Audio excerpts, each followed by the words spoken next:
எல்லா ஸ்டேட்டுக்கும் அவங்க கலெக்ட் பண்ற எஸ்ஜிஎஸ்டி அவங்களோட 100%, ஐஜிஎஸ்டி 2 ஸ்டேட்டுக்கு நடுவில் இருக்கிற அமௌண்ட் அதுல கிட்டத்தட்ட 50-50 ஷேர். சென்டருக்கோசம் கலெக்ட் பண்ணப்படுற சென்ட்ரல் ஜிஎஸ்டி அதுலேயுமே உங்களுக்கு 41%, 42% வந்துடுது. ஸோ இந்த பணத்தை வச்சுக்கிட்டு சென்ட்ரல் கவர்மெண்ட் ஒன்றும் பண்ணுறதில்ல, உங்களுக்கு தான் டைரெக்டாக போகுது. எங்களுக்கு வர பணம் கூட உங்களுக்கு எப்படி வருதுன்றதை, உங்களுக்குன்னா நம்ம எல்லாருக்கும் ஒவ்வொரு ஸ்டேட்டுக்கும் எப்படி வருதுன்றதை எடுத்து விளக்கமாக சொல்கிறேன். மெதுவாக நீங்கள் உங்கள் பென்சிலை வச்சுக்காங்க, பேப்பரை வச்சுக்காங்க, வீட்டில் போங்க, கால்குலேட் பண்ணுங்கள். சென்ட்ரல் கவர்மெண்ட் எவ்வளோ நம்ம டேக்ஸ், தமிழ்நாட்டிலேருந்து போகிற டேக்ஸை எவ்வளோ எடுத்துக்கிறாங்க, நம்மளுக்கு ஒன்றுமே திருப்பி கொடுக்காம உட்காந்துருக்காங்க அப்படிங்கிற விஷயத்தில் இன்னும் கேள்வி கேட்க விரும்பினா தாராளமாக கேளுங்க. ஒரே ஒரு விஷயந்தான், இதெல்லாம் நிர்ணயப்படுறது டைரக்ட் டேக்ஸில் எவ்வளோ பேர் எவ்வளோ எந்த ஸ்டேட்டுக்கு எவ்வளோ போனோன்றதெல்லாம் is given by the finance commission. ஏதோ தமிழ்நாட்டின் மேலே விரோத மனப்பான்மையுடன் உங்களுக்கு வர வேண்டிய பணம் இல்லை கேரளாவுக்கு போக வேண்டிய பணம் நாங்கள் கொடுக்காம வச்சுக்கலைங்க. மாசாந்திரம் அந்தந்த டேட்டில் போக வேண்டிய பணம் அந்தந்த ஸ்டேட்டுக்கு போகுது. அதை தவிர சில நாட்களில் சில மாதங்களில் அடுத்த மாதம் கொடுக்க வேண்டியதை முன்னாடியே கொடுத்துட்றோம். இந்த மாதம் ஐயோ கிறிஸ்மஸ்க்கு செலவே இருக்குமே, தீபாவளிக்கு செலவு இருக்குமே, இப்போ பொங்கலுக்கு செலவு இருக்குமே, முன்னாடியே கொடுத்துட்றோம். டிசம்பர்லேயும் அப்படிப்பட்ட ஒரு அட்வான்ஸ் பேமெண்ட் கொடுக்கப்பட்டது. இதுக்கு முன்னாடி 3 முறை நானே கொடுத்துருக்கேன், எனக்கு தெரிஞ்சு நல்லா ஞாபகம். அதனால் மோடி கேரண்டி அப்படின்ற ஸ்கீம் மூலமாக நம்ம எடுத்துகிட்டு வரக்கூடிய திட்டங்கள் ஏழைகளுக்கு போய் சேரணும்.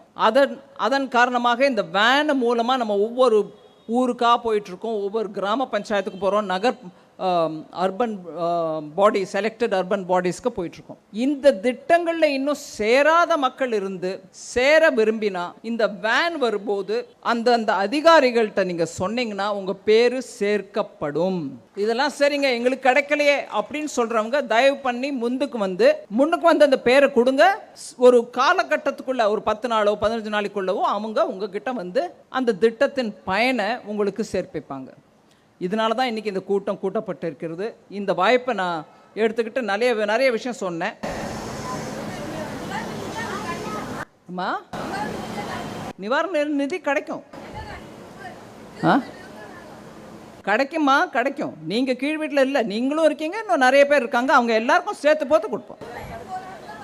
என்னங்க அப்படிங்களா? உங்கள் விவரம் யாருக்கோ கொடுங்க பார்ப்போம். ஏன் உங்களுக்கு மாத்திரம் வரல, மீது எல்லாருக்கும் வந்துருச்சுன்னு? சரிங்க, ரொம்ப நல்லது. அதான் நீங்கள் சொல்கிறது உங்கள் கஷ்டம் எனக்கு புரியுது. விவரத்தை கொடுங்க, உங்களுக்கு ஏன் கிடைக்கலன்றதை பார்ப்போம். நீங்கள் உங்கள் ஒருத்தருக்கு மாத்திரம் ஏன் கிடைக்கல அப்படின்றத கேட்டு பார்ப்போம். சரிங்களா? மக்கள் நலமடைய வேண்டும். சப்கா சாத் சப்கா விகாஸ்ன்னு சொல்கிறோம். அதாவது எல்லாருடன் இருப்போம், எல்லாரும் முன்னேற்றத்துக்கு நாங்கள் உழைப்போம். அதுதான் அதோட அர்த்தம். இதில் பாகுபாடு ஒன்றுமே இல்லை. நம்மளுக்கு வேணுங்கிறவங்க நம்ம கட்சி ஆளுங்க, உடன்பிறப்பு, இதெல்லாம் ஒன்றும் இல்லை. யாருக்கு அது போய் சேரணுமோ போய் சேரும்.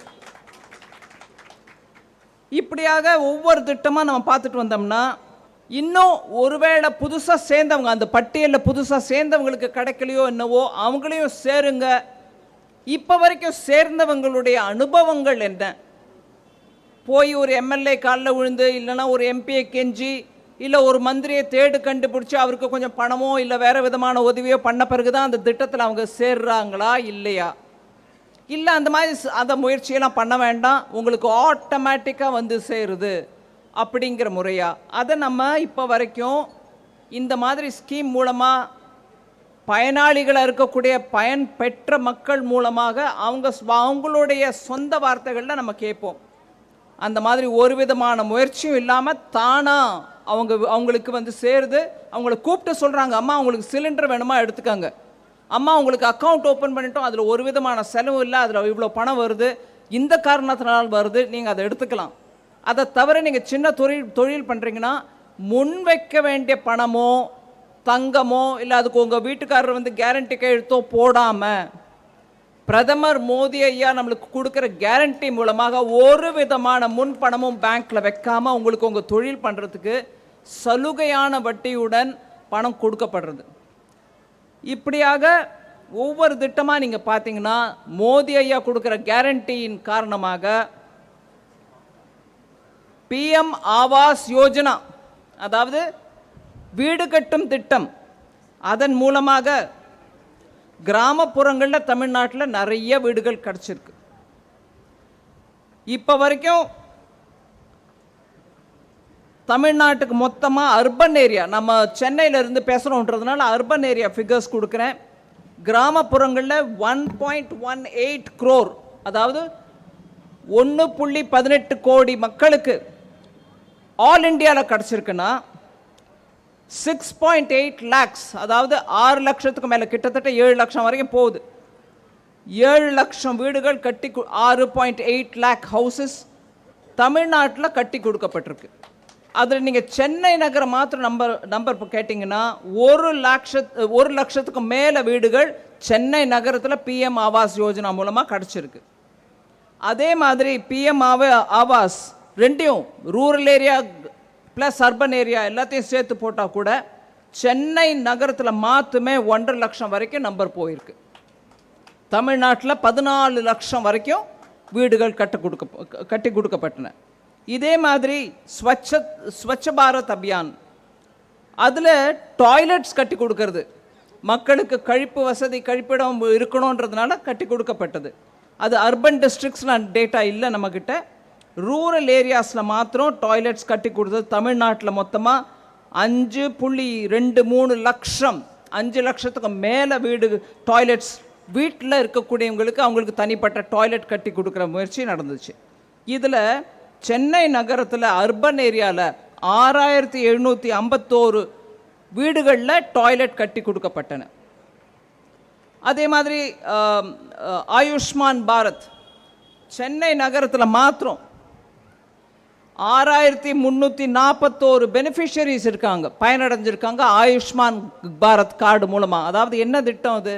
நீங்கள் ஹாஸ்பிட்டலில் போய் முன் பணம் கட்ட வேண்டாம், பணம் கட்ட வேண்டாம், பேப்பர் ப்ரூஃப் பண்ணி நான் இந்த வீட்டில் இருக்கிறேன், என் அட்ரஸ் இது, என் நம்பர் இதுன்னு சொல்ல தேவையில்லை. அந்த ஆயுஷ்மான் பாரத் கார்டு உங்கள் கையில் இருந்துருச்சுன்னா ஒரு விதமான தொல்லை இல்லாமல் அந்த எம்பேனல்ட் ஹாஸ்பிட்டலில் போய் நீங்கள் 5 லட்சத்துக்கு வரைக்கும் ஒரு வருஷத்தில் ட்ரீட்மெண்ட் எடுத்துக்கலாம். இதுவும் மோடி கேரண்டியில் ஒன்று. அதே மாதிரி உஜ்வலா சிலிண்டர்ஸ், உங்கள் வீட்டில் புகை இல்லாமல், கறி உபயோகப்படுத்தாமல், நிலக்கரி உபயோகப்படுத்தாமல், இல்லை விறகு வாங்கிட்டு வந்து சமைக்கிறதுக்கு உபயோகப்படுத்தாமல் சிலிண்டர் உங்கள் எல்லாருக்கும் கிடைக்கணுன்றது உஜ்வலா சிலிண்டர்ஸ். சென்னை நகரத்தில் 30,278 பேருக்கு உஜ்வலா சிலிண்டர் கொடுக்கப்பட்டிருக்கு சென்னையில் மாத்திரம். தமிழ்நாட்டில் 37 லட்சத்துக்கும் மேலேயே நம்பர் இருக்குது. அவங்க எல்லாருக்கும் உஜ்வலா சிலிண்டர் மத்திய அரசின் மூலமாக, மோடி கேரண்டி மூலமாக கொடுக்கப்பட்டிருக்கிறது. இப்படி தான் பிஎம் கரீப் கல்யாண் அன்ன யோஜனா, அதாவது கோவிட் சமயத்துலேருந்து மக்களுக்கு இலவச ரேஷன் கொடுக்கறது. ரேஷன் கடைக்கு போய் நீங்கள் வாங்க போகும்போது பணம் கொடுக்க தேவையில்லை, மொத்தம் எல்லாமே ஃப்ரீ.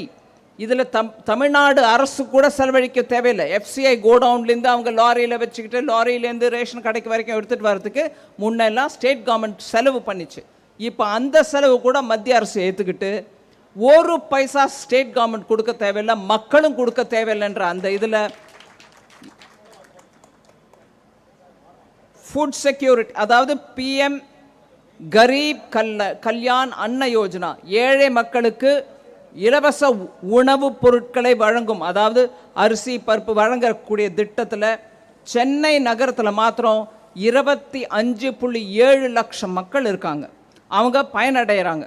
தமிழ்நாட்டில் 3.64 கோடி மக்கள், 3.64 கோடி மக்கள் இருக்காங்க.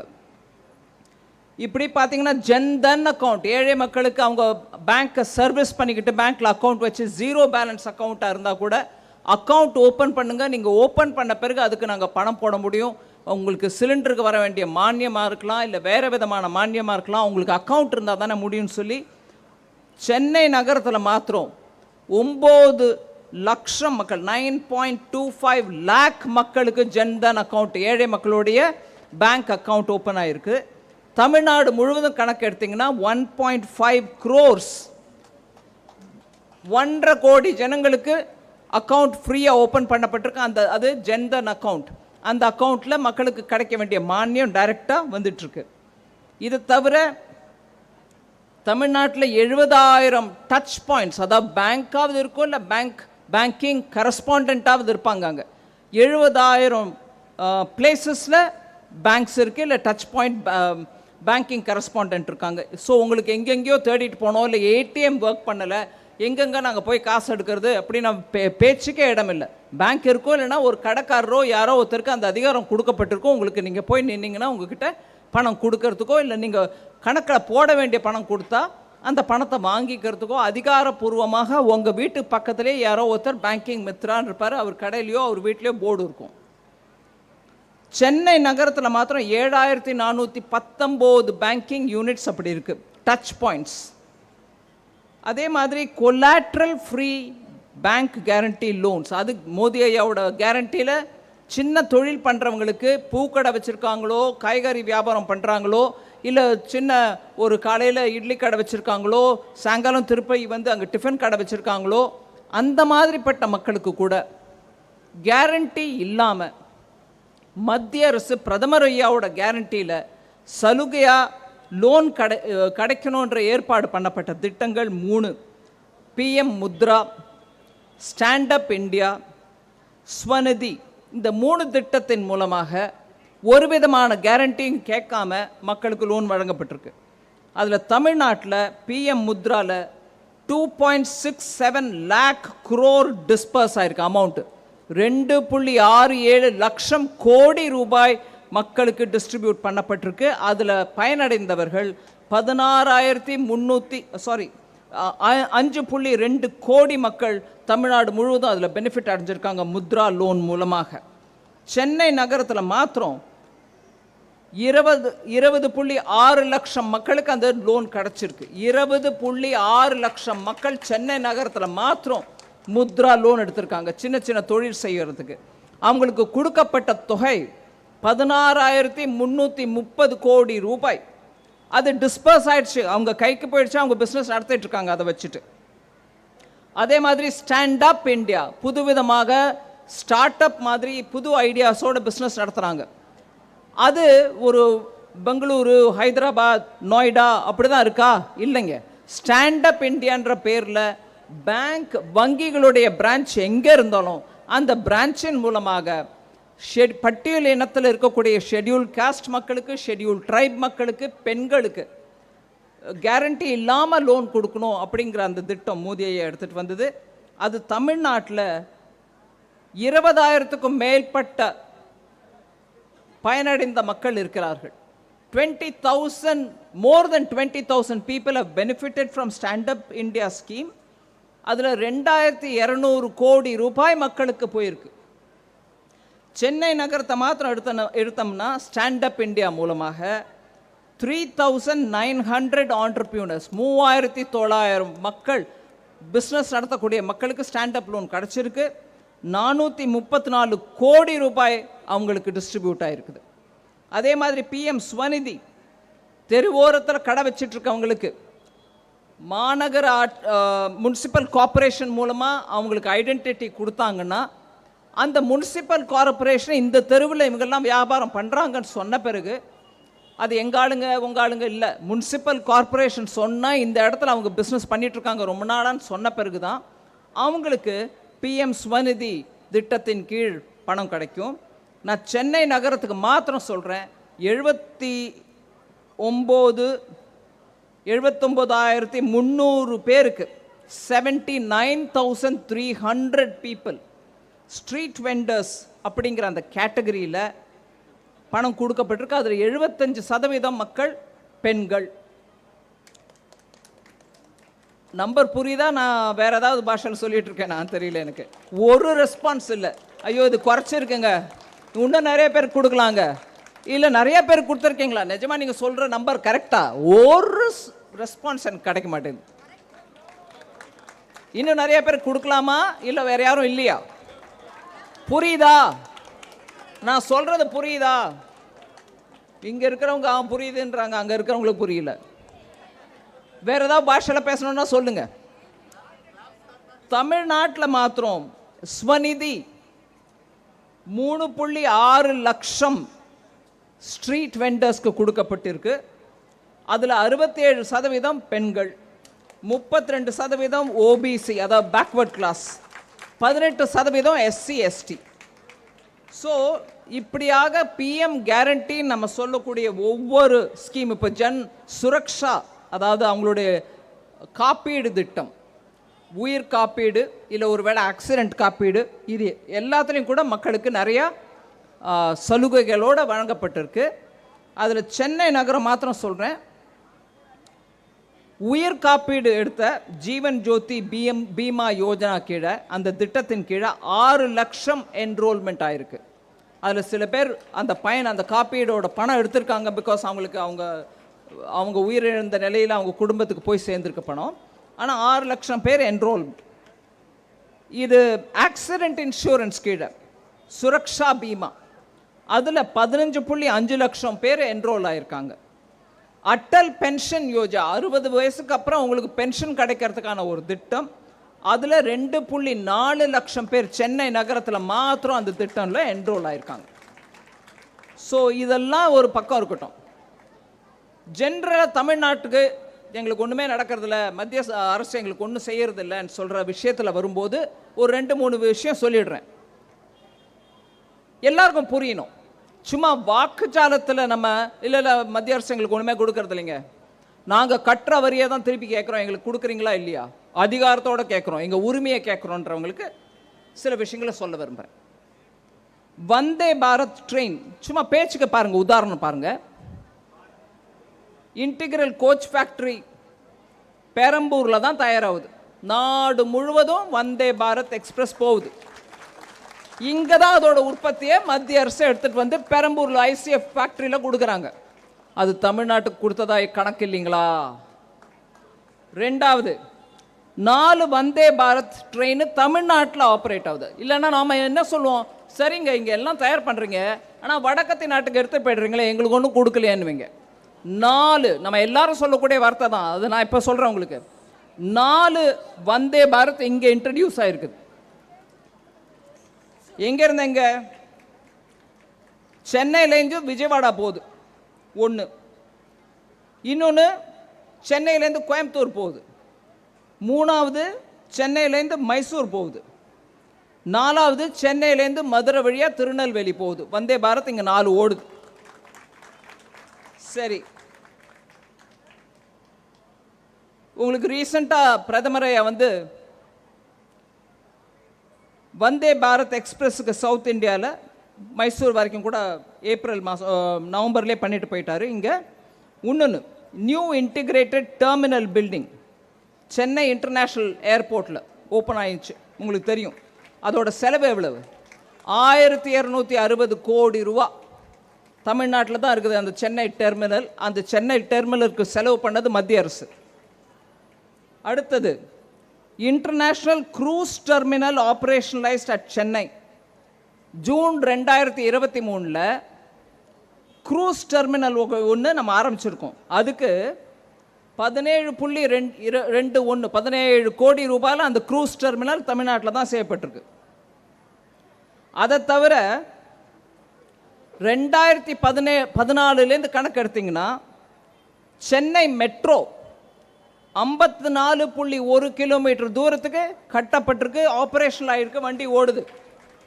அதை தவிர 118.9 கிலோமீட்டருக்கு மெட்ரோ இன்னும் கட்டிக்கிட்டு இருக்கோம். ஸோ மொத்தமாக அது கம்ப்ளீட் ஆயிடுச்சுன்னா உங்களுக்கு கிட்டத்தட்ட 170 கிலோமீட்டருக்கு தமிழ்நாட்டில் 2014 கட்டப்பட்ட மெட்ரோ ரயில் ஓடும். இது மத்திய அரசு தான் பண்ணுது. இதை தவிர சென்னை பெங்களூர் எக்ஸ்பிரஸ் வே, அதுக்கு 50,000 கோடி செலவில் அது கட்டப்படுது. 150 கிலோமீட்டர் ஈஸ்ட் கோஸ்ட் ரோடு, அதோட எக்ஸ்பான்ஷன் ஒர்க்குக்கு 3000 கோடி கொடுக்கப்பட்டிருக்கு. இப்படியாக நான் சொல்லிட்டே போனேன்னா இன்னும் நிறைய விஷயம் சொல்லலாம். பட் முக்கியமாக வரி பணத்தை பற்றி கூட நம்ம மக்களுக்கு தெரிய வேண்டிய அவசியம் இருக்குது. அதை ஒரு 2-3 நிமிஷத்தில் பேசி முடிச்சிடுறேன், உங்கள் டைம் எடுத்துக்கல. அதுக்கப்புறம் பயனாளிகளை நம்ம கேட்போம், அவங்க அனுபவம் எப்படி இருந்துச்சு. ஃபினான்ஸ் கமிஷன் மூலமாக நம்மளுக்கு கொடுக்கப்பட்ட ரெக்கமெண்டேஷன் மூலமாக 2014 மோடி ஐயா ஆட்சி வந்ததுலேருந்து 2023-24 வரைக்கும் நம்ம டோட்டல் டாக்ஸ் டெவல்யூஷன் தமிழ்நாட்டுக்கு பண்ணுறதுக்கு 2,88,627 கோடி. 2,88,627 கோடி ரூபா டாக்ஸ் மொத்தமாக டிவால்வ் ஆகுது இங்கே. அதை தவிர கிராண்ட்ஸ் அண்ட் எய்ட், அதாவது கிராண்டாக கொடுக்கறது, அது டாக்ஸ்லேருந்து வரதுனாலும் கிராண்ட் நீங்கள் அதை திருப்பி கொடுக்க தேவையில்லை. இந்த டாக்ஸும் திருப்பி கொடுக்க தேவையில்லை. சொல்கிறேன் உங்களுக்கு, கிராண்ட்ன்ற கேட்டகரியில் 2,58,338 கோடி வருது. இதெல்லாம் சேர்த்து போட்டிங்கன்னா, இதை தவிர ஃபைனான்ஸ் கமிஷன் மூலமாக சொல்லப்பட்ட பணம் நம்ம கொடுக்குறோம். ஆமாங்க, அது எங்கள் உரிமை, எங்களுக்கு கொடுக்குறீங்க. எல்லா ஸ்டேட்டுக்கும் கொடுக்குறோம், அவங்கவுங்க உரிமைக்கு அவங்கவுங்களுக்கு கொடுக்குறோம்.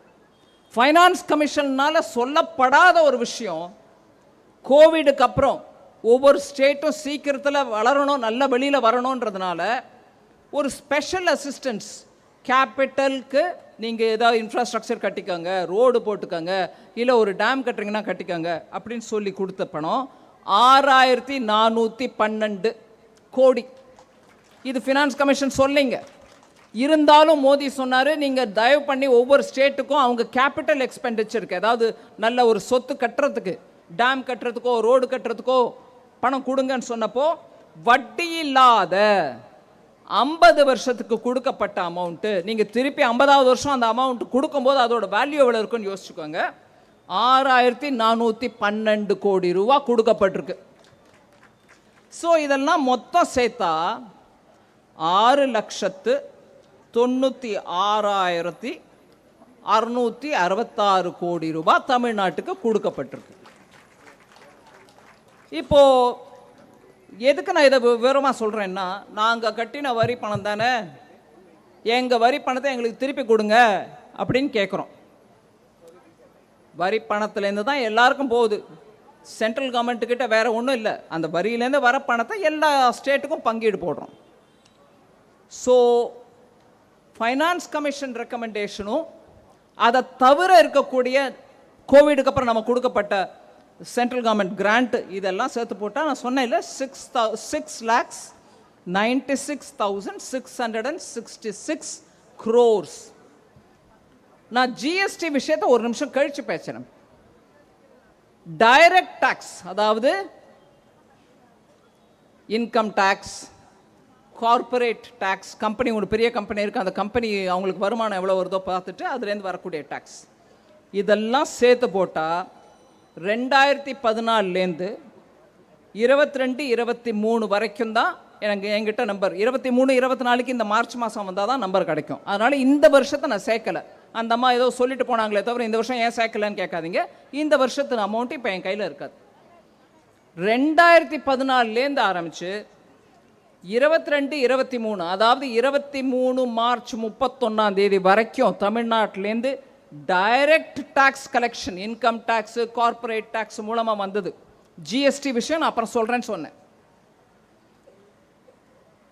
தமிழ்நாட்டிலேருந்து வந்த அமௌண்ட்டு 6,23,713 crores, 13.3 crores.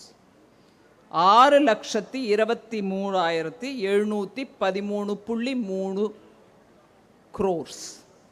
நான் அமௌண்ட்டு கொடுத்தது எவ்வளோ சொன்னேங்க? 6,96,666 crores கொடுக்கப்பட்டிருக்கு. 6,23,713.3 டைரக்ட் டாக்ஸ் மூலமாக மத்திய அரசுக்கு தமிழ்நாட்டிலேருந்து வந்திருக்கு. இது சொன்ன உடனே இந்த 6,23,000 கூட தமிழ்நாட்டில் இருக்கிறவங்க மாத்திரமே போட்டாங்கன்னு ஒரு தப்பு அபிப்பிராயம் வரும். பட் தமிழ்நாட்டில் ஒரே கூடிய இன்கம் டேக்ஸ் கட்டக்கூடிய அவங்க ஹிந்தி பேசுகிறவங்களா இருந்தால் கூட இங்கே கட்டுறாங்க அவங்க. சரிங்களா? ஸோ கொடுத்தது எவ்வளவு, வந்தது எவ்வளவு அப்படின்னு கொஞ்சம் நிறைய நேரம் இதில் செலவழிக்க விரும்புகிற மக்கள் இதை பார்த்துக்கோங்க. இதை தவிர ஜிஎஸ்டி, இதை தவிர இன்னும் ஒரு விஷயம் முக்கியமாக ஹைலைட் பண்ணோம். எனக்கு 96-97லேருந்து ஒரு விஷயம் பெண்டிங்காக இருந்துச்சு எல்லா ஸ்டேட்டுக்கும், தமிழ்நாட்டுக்கு மாத்திரம் இல்லை. அதை மோடி ஐயா சொன்னார். ஏன் அவ்வளோ நாளாக வெயிட் பண்ணுதோ அதை ஏன் கிளியர் பண்ணல? 96, 97லேருந்து அதுக்கப்புறம் யூபிஏ ஆட்சி இருந்துச்சு, யூபிஏ 1 வந்துச்சு, யூபிஏ 2 வந்துச்சு. அதில் சில கட்சிகள் தோழமை கட்சி இருந்தாங்க, சில பேர் தோழமை இல்லாதவங்க இருந்தாங்க. எங்கேயும் எப்பவும் அதை தீர்த்து வைக்கிறதுக்கான முயற்சி நடக்கலை. மோடி ஐயா வந்து 21ல் அதை தீர்த்து வைங்கன்னு சொன்னதன் காரணமாக கிட்டத்தட்ட 81,645 கோடி ரூபாய் செட்டில்மெண்ட் ஆச்சு, எல்லா ஸ்டேட்டையும் சேர்த்து போட்டு. அதில் தமிழ்நாட்டுக்கு வந்த பங்கு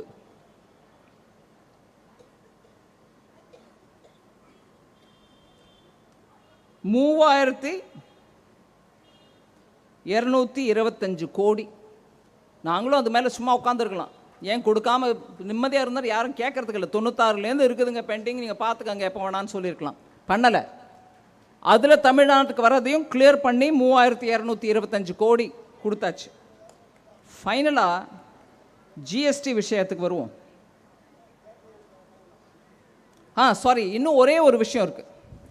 சென்ட்ரல் கவர்மெண்ட் எப்போ பாரு சர்சார்ஜ் கலெக்ட் பண்ணுறாங்க, எங்களுக்கு வரதில்லை, அதை நீங்கள் வச்சுக்கிறீங்க.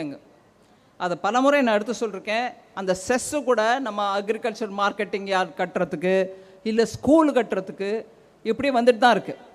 இப்போ நான் சொல்கிறேன் உங்களுக்கு, மொத்தமாக தமிழ்நாட்டுக்கு அந்த செஸ் மூலமாக 2014-15 இன்னைக்கு வரைக்கும் 57,557 கோடி 57,557 crores of rupees வந்திருக்கு செஸ் கலெக்ஷன் மூலமாக. அதில் ஸ்கூல் கட்டுறதுக்கு இல்லை, அதை விட முந்து NHAI ரோடு கட்டுறதுக்கு, ஹைவேஸ் கட்டுறதுக்கு 37,965 கோடி ரூபா NHAI ரோட் செஸ் கலெக்ட் பண்ணுறீங்களா? ரோடு செஸ் மூலமாக கலெக்ட் பண்ண அமௌண்ட்டும் ரோடு கட்டுறதுக்கு தமிழ்நாட்டுக்கே திரும்பி வந்த அமௌண்ட்டு 37,965 கோடி ரூபா. 2014லேருந்து கணக்கு சொல்கிறேன் நான். ரெண்டாவது ஹையஸ்ட் அமௌண்ட் சமக்ர சிக்ஷா ஸ்கூல்ஸ்க்கு 11,116 கோடி ரூபா அதுக்கு வந்திருக்கு செஸ்லேருந்து, எஜுகேஷன் செஸ்லேருந்து. மூணாவது ஹையஸ்ட் பிரதான் மந்திரி ஆவாஸ் யோஜனா ரூரல், கிராமப்புறங்களில் ஏழைகளுக்கு வீடு கட்டி கொடுக்கும் திட்டத்தின் மூலமாக 4,839 கோடி ரூபா வந்திருக்கு. ஃபைனலாக கிராம் சடக் யோஜனா, கிராமப்புறங்களில் ரோடு கட்டுறதுக்கான திட்டத்தின் மூலமாக 3,637 கோடி ரூபா வந்திருக்கு. ஸோ இதெல்லாம் மத்திய அரசு செஸ்ஸாக கலெக்ட் பண்ணதோ டாக்ஸாக கலெக்ட் பண்ணதோ தமிழ்நாட்டுக்கு திருப்பி கொடுக்குறோம். அதை தான் எடுத்து சொல்கிறேன் நான். நீங்கள் ஃபைனலாக ஜிஎஸ்டி பற்றி எப்போதும் கேள்வி கேட்பாங்க. நம்ம ஊரில் கலெக்ட் பண்ணுற ஜிஎஸ்டி எங்களுக்கு வரது இல்லைங்க, முழுமையாக உங்களுக்கு தான் வருதுங்க. ஸ்டேட் ஜிஎஸ்டி அப்படிங்கிறோம், SGST, அது 100க்கு 100 உங்கள் கைக்கு தான் போகுது. உதாரணத்துக்கு சொல்கிறேன், 2022-23 மார்ச் 31, 2023 வரைக்குமான அந்த 12 மாதத்துக்குரிய கணக்கு பாருங்கள். SGST 36,353.12 கோடி. Am I right? 36,353. Central IGST அதில் கிட்டத்தட்ட 50% சென்டருக்கு, 50% ஸ்டேட்டுக்கு. அதில் 32,611.92. சென்ட்ரல் ஜிஎஸ்டி, ஸ்டேட் ஜிஎஸ்டி எவ்வளோ சொன்னாங்க?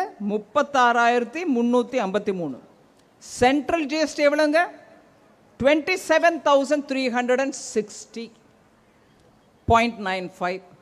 அந்த சென்ட்ரல் ஜிஎஸ்டியும் சென்டருக்கு வந்த பிறகு அதுவும் அதுலேருந்து 41% உங்களுக்கு போகுது.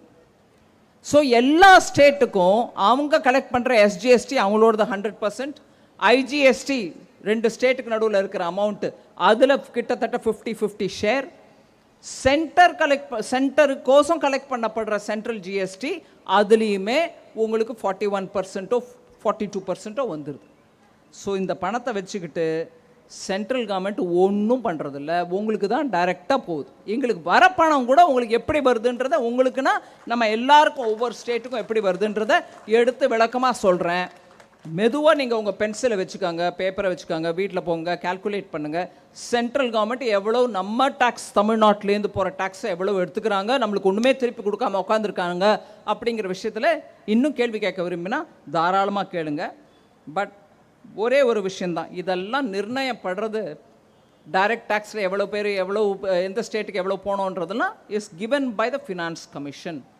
ஏதோ தமிழ்நாட்டின் மேலே விரோத மனப்பான்மையுடன் உங்களுக்கு வர வேண்டிய பணம் இல்லை கேரளாவுக்கு போக வேண்டிய பணம் நாங்கள் கொடுக்காம வச்சுக்கலைங்க. மாசாந்திரம் அந்தந்த டேட்டில் போக வேண்டிய பணம் அந்தந்த ஸ்டேட்டுக்கு போகுது. அதை தவிர சில நாட்களில் சில மாதங்களில் அடுத்த மாதம் கொடுக்க வேண்டியதை முன்னாடியே கொடுத்துட்றோம். இந்த மாதம் ஐயோ கிறிஸ்மஸ்க்கு செலவே இருக்குமே, தீபாவளிக்கு செலவு இருக்குமே, இப்போ பொங்கலுக்கு செலவு இருக்குமே முன்னாடியே கொடுத்துட்றோம். டிசம்பர்லேயும் அப்படிப்பட்ட ஒரு அட்வான்ஸ் பேமெண்ட் கொடுக்கப்பட்டது. இதுக்கு முன்னாடி 3 முறை நானே கொடுத்துருக்கேன், எனக்கு தெரிஞ்சு நல்லா ஞாபகம் இருக்குது. அதனால் மோடி கேரண்டி அப்படின்ற ஸ்கீம் மூலமாக நம்ம எடுத்துகிட்டு வரக்கூடிய திட்டங்கள் ஏழைகளுக்கு போய் சேரணும். அதன் காரணமாக இந்த வேன் மூலமாக நம்ம ஒவ்வொரு ஊருக்காக போயிட்டுருக்கோம், ஒவ்வொரு கிராம பஞ்சாயத்துக்கு போகிறோம், நகர் அர்பன் பாடி செலக்டட் அர்பன் பாடிஸ்க்கு போயிட்டுருக்கோம். இந்த திட்டங்களில் இன்னும் சேராத மக்கள் இருந்து சேர விரும்பினா இந்த வேன் வரும்போது அந்தந்த அதிகாரிகள்கிட்ட நீங்கள் சொன்னீங்கன்னா உங்கள் பேர் சேர்க்கப்படும். இதெல்லாம் சரிங்க எங்களுக்கு கிடைக்கலையே அப்படின்னு சொல்கிறவங்க தயவு பண்ணி முன்னுக்கு வந்து அந்த பேரை கொடுங்க. ஒரு காலகட்டத்துக்குள்ளே ஒரு 10 நாளோ 15 நாளைக்குள்ளவோ அவங்க உங்ககிட்ட வந்து அந்த திட்டத்தின் பயனை உங்களுக்கு சேர்ப்பிப்பாங்க. இதனால தான் இன்றைக்கி இந்த கூட்டம் கூட்டப்பட்டு இருக்கிறது. இந்த வாய்ப்பை நான் எடுத்துக்கிட்டு நிறைய விஷயம் சொன்னேன்.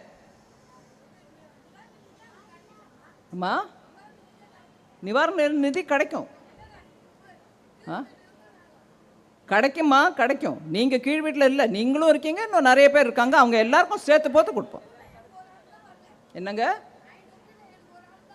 அப்படிங்களா? உங்கள் விவரம் யாருக்கா கொடுங்க பார்ப்போம். ஏன் உங்களுக்கு மாத்திரம் வரல, மீது எல்லாருக்கும் வந்துருச்சுன்னு? சரிங்க, ரொம்ப நல்லது.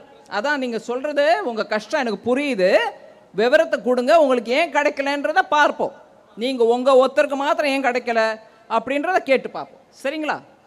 இந்த வாய்ப்பை அளித்ததுக்கு உங்கள் எல்லாருக்கும் நன்றி. பொறுமையாக கேட்டுக்கிட்டீங்க. எவ்வளோ விஷயம் என்னால் புரிய வைக்க முடிஞ்சிச்சோ புரிய முயற்சி செஞ்சேன். தேங்க்யூ.